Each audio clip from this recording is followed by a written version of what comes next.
اعوذ باللہ من الشیطان الرجیم، بسم اللہ الرحمن الرحیم۔ صلی اللہ علیہ یا رسول اللہ، وسلم علیک یا حبیب اللہ۔ کجای شام محیودین، کجای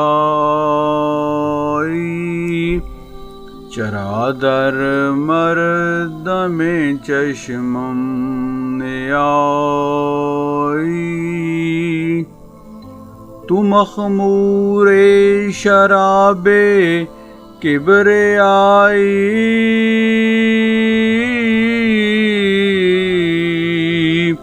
تو منظور جناب مصطفی۔ بغداد تشریف آوری اور مسند ارشاد۔ حضور غوث العظم رضی اللہ تعالیٰ عنہ نے فرمایا کہ ایک روز میں نے ظہر کے وقت رسول اللہ صلی اللہ علیہ وآلہ وسلم کو دیکھا۔ آپ صلی اللہ علیہ وآلہ وسلم نے فرمایا کہ اے فرزند، تم وعظ و نصیحت کیوں نہیں کرتے؟ میں نے عرض کیا حضور صلی اللہ علیہ وآلہ وسلم، میں اجمی ہوں اور عرب کے فصحاء کے سامنے کس طرح زبان کھولوں؟ آپ صلی اللہ علیہ وآلہ وسلم نے فرمایا منہ کھولو۔ میں نے منہ کھولا تو آپ صلی اللہ علیہ وآلہ وسلم نے 7 مرتبہ میرے منہ میں اپنا لعاب دہن مبارک ڈالا اور فرمایا کہ جاؤ لوگوں کو وعظ و نصیحت کرو اور حکمت سے نیک بات کی طرف لاؤ۔ پھر میں نے ظہر کی نماز پڑھی تو خلقت میرے گرد جمع ہو گئی اور میں کچھ مرعوب سا ہو گیا۔ اس کے بعد میں نے حضرت علی کرم اللہ وجہ الکریم کو دیکھا۔ آپ علیہ السلام نے فرمایا منہ کھولو۔ میں نے منہ کھولا اور آپ علیہ السلام نے 6 مرتبہ اپنا لعاب دہن مبارک ڈالا۔ میں نے عرض کیا آپ علیہ السلام نے 7 مرتبہ کیوں نہ ڈالا؟ فرمایا رسول اللہ صلی اللہ علیہ وآلہ وسلم کے پاس ادب کی وجہ سے۔ پھر میں نے دیکھا کہ حواس فکر دل کے دریا میں غوطے لگا لگا کر حقائق و معارف کے موتی نکالنے لگا۔ اس کے بعد میری زبان میں قوت گویائی پیدا ہوئی اور میں لوگوں کو وعظ و نصیحت کرنے لگا۔ اس کے بعد میرے پاس حضرت خضر علیہ السلام تشریف لائے تاکہ میرا امتحان لے، جس طرح کے دیگر اولیاء کرام کا امتحان لیا کرتے تھے۔ اس بات کا مجھ پر کشف کر دیا گیا۔ میں نے ان سے کہا کہ آپ نے حضرت موسیٰ علیہ السلام سے کہا تھا کہ آپ میرے ساتھ نہ رہ سکیں گے۔ میں کہتا ہوں آپ میرے ساتھ نہیں رہ سکتے۔ اللہ اکبر۔ آپ اسرائیلی ہیں اور میں محمدی ہوں۔ اگر آپ میرے ساتھ رہنا چاہیں تو میں بھی حاضر ہوں۔ آپ بھی موجود ہیں اور یہ معرفت کی گیند ہے اور یہ میدان۔ کیفیت واز۔ آپ رضی اللہ تعالیٰ عنہ جب بغداد تشریف لائے تو آپ رضی اللہ تعالیٰ عنہ نے وہاں کے اکابر علماء مشائخ سے ملاقات کی، جن میں حضرت ابو سعید مخزومی شامل ہیں۔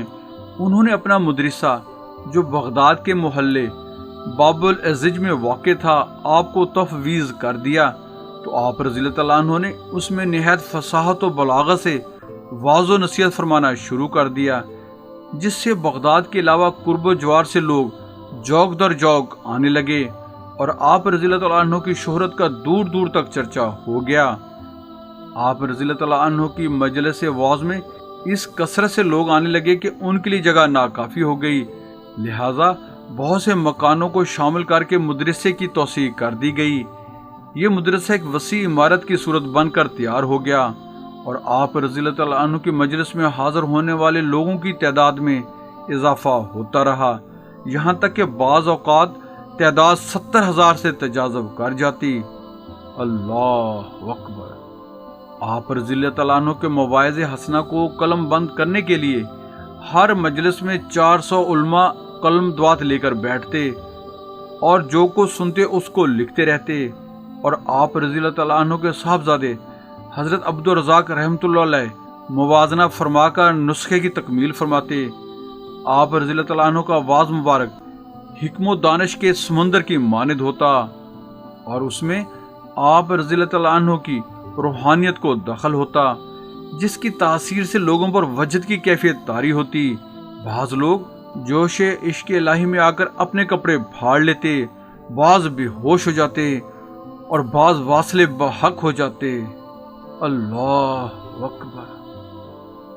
بہت سے غیر مسلم آپ رضی اللہ تعالیٰ عنہ کے وعظ کی اثر انگیزی کے متعلق سن کر آپ کی مجلس وعظ میں حاضر ہوتے اور ان پر اتنا اثر ہوتا کہ وہ ایمان کی دولت حاصل کر کے لوٹتے۔ سبحان اللہ۔